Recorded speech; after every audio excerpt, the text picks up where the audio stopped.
Se você pensar em planejamento, nós vamos encontrar aqui o conceito básico. Por que eu preciso fazer um planejamento? Pense da seguinte maneira.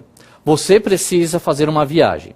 Se você vai fazer uma viagem, você tem a chance de viajar para um determinado local por sorte. Você sai de casa, sem fazer nenhuma programação, e vai até o local. Você pode dar sorte de ter o meio de transporte, ter um local para dormir, um local para comer, porém você pode também não ser uma pessoa de sorte e não conseguir nada disso no caminho. E o que vai acontecer? Você vai ter uma execução ruim daquele teu trajeto, da tua viagem. Então, o planejamento vai te ajudar a evitar eventuais problemas. Dá uma olhada aqui no nosso conceito. Por que nós vamos fazer o planejamento? Primeiro, você sabe que o mundo todo vai mudar. Tudo que está hoje acontecendo, tudo muda.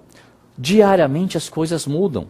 Não dá para você achar que o que era feito há 10 anos atrás vai ser feito hoje. As coisas mudam. Conceitos são os mesmos, mas muitas coisas são melhoradas, evoluídas, e nós temos que nos adequar a isso.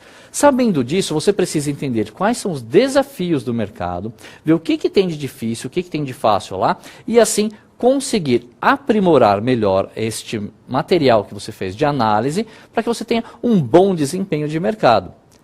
Então, o planejamento não é uma garantia de execução correta da sua estratégia, mas é um meio, um caminho que você vai traçar, no qual, se você tiver algum eventual problema, você tem como modificar, ter cuidados para ver se você está indo muito para um lado ou para outro lado e se está fugindo do seu conceito, do seu escopo de negócios. É isso que eu quero que vocês entendam de planejamento. Primeiro, você tem que acompanhar ele sempre, desde informações do passado até informações do presente. Você precisa acompanhar. Olha que legal esse conceito. Vocês já devem ter ouvido ou visto o filme Alice no País das Maravilhas. Olha que bacana. Se vocês olharem esse conceito, vocês vão enxergar a seguinte informação. Uma frase entre a Alice e o gato, nós enxergamos que: você poderia me dizer que caminho eu devo seguir? Perguntou Alice. Aí o gato responde: depende muito de onde você quer chegar. Alice então respondeu novamente: tanto faz.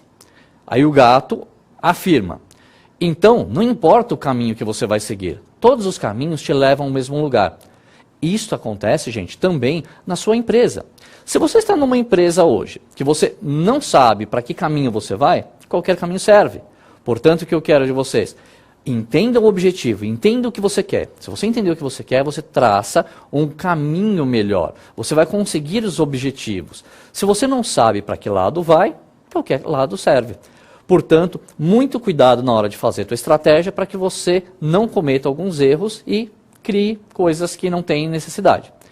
Para isso, vocês têm que compreender primeiro quais são os desafios que você encontra no mercado. Todos nós encontramos alguns desafios e você precisa estudar esses desafios. Quais são esses desafios? Nós vamos ter algumas informações que são as seguintes. Você tem que analisar a mudança de comportamento das pessoas. Você tem que observar o que elas estão fazendo, como elas estão fazendo isso. Se você observar que os seus concorrentes estão indo para um determinado local e você não, você precisa observar. Então você precisa analisar mercado. Esta análise de mercado é o que qualquer pessoa do setor de marketing faz, porque o profissional de marketing é um mercadólogo.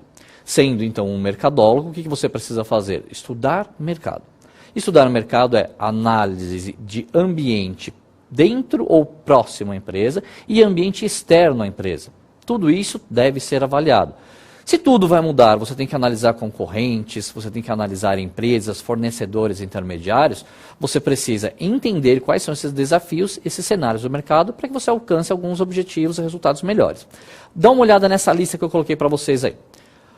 Aumento de custos, maior poder de varejo, menos espaço em prateleira, concorrência de outras marcas genéricas, inclusive das próprias marcas desses varejistas, concorrentes menores que os atacam em vários nichos de mercados.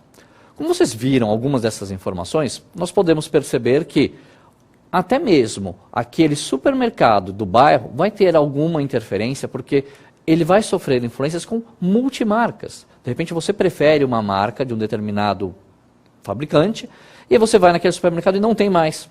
Você vai ter que procurar então um produto de outra marca. Você tem que procurar, e a hora que você está procurando marca, você encontra do concorrente. Ou você encontra a do próprio varejista. É uma maneira que o próprio varejista achou de ter exclusividade. Só ele tem aquela marca daquele produto lá. Então é importante você perceber que, além do produto convencional, você tem alguns produtos no mercado que você precisa procurar essas informações. Você tem que tomar muito cuidado em não ter a tal da miopia de marketing. O que é essa miopia de marketing? É aquela pessoa que usa um óculos, vocês devem ter alguém aí perto de vocês, que tem uma dificuldade de enxergar longe. Quem tem dificuldade de enxergar longe, então, seria o míope. Não vamos, então, ser míope. Essa ideia de Levi significa o quê? Você tem que observar as coisas que estão acontecendo hoje que vão mudar lá para frente. Você tem que acompanhar a tendência de mercado. Se você não acompanhar a tendência de mercado, você fica estagnado. Você só está olhando o que está acontecendo agora. E isso não funciona para estratégia de negócio. Então você precisa acompanhar algumas coisas que estão acontecendo hoje, verificar o quanto isso está sendo modificado no período, para ver o que as pessoas vão usar lá na frente. Miopia de marketing, você vai encontrar informação sobre Levi que ele fala, as empresas que não se atentaram no passado sobre mudanças quebraram. Então as empresas, por exemplo, de transportes, elas estavam focadas antes num tipo de combustível, em trens a carvão. Depois isso foi mudando. E aí, ao ser modificado, entrou lá o carro com combustível. O combustível fóssil mudou. Nós já temos uma tendência, que não vou nem dizer que a tendência já é uma realidade, né? A mudança do combustível fóssil para um combustível ecologicamente correto. Isso vai acontecer em pouco tempo, médio tempo, mas isso vai acontecer. No Brasil, talvez demore um pouquinho mais do que em alguns países. Tem países que já existem isso. Se você não acompanhar as modificações do mundo, você fica para trás. Essa é a ideia para você não ser míope.